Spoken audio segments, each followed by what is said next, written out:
Hello everyone, welcome back to my channel.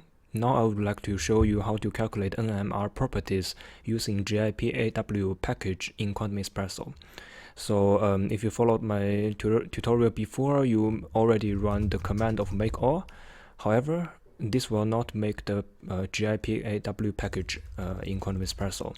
The reason is that starting from some version of Quantum Espresso, GIPAW is a standalone package rather than something that comes along with Quantum Espresso. However, it is quite easy how to install it. You don't have to download it. You just need to go into the installation folder of Quantum Espresso and run make GIPAW. Yeah, it will automatically download GIPAW from the internet and do this compilation process, and then just wait a little bit.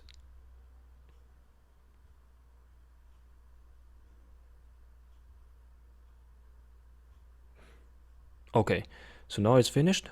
You don't have to run the configuration again because everything is configured as we did when compiling Quantum Espresso before. Okay, so now the compilation is finished. It's quite quick, and what you can see that there are some new folders here.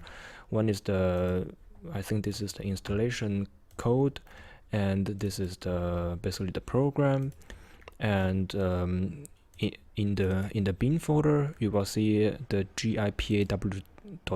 yeah, so this is the new program that we will use when we run the NMR calculations. Okay, so I thank you for watching, and in the next video I will show you how to calculate chemical shift of a reference molecule, and then I will show you how to calculate the chemical shift of a benzene molecule, and we can compare it with the experiment. Okay, thank you for watching, and I hope to see you next time.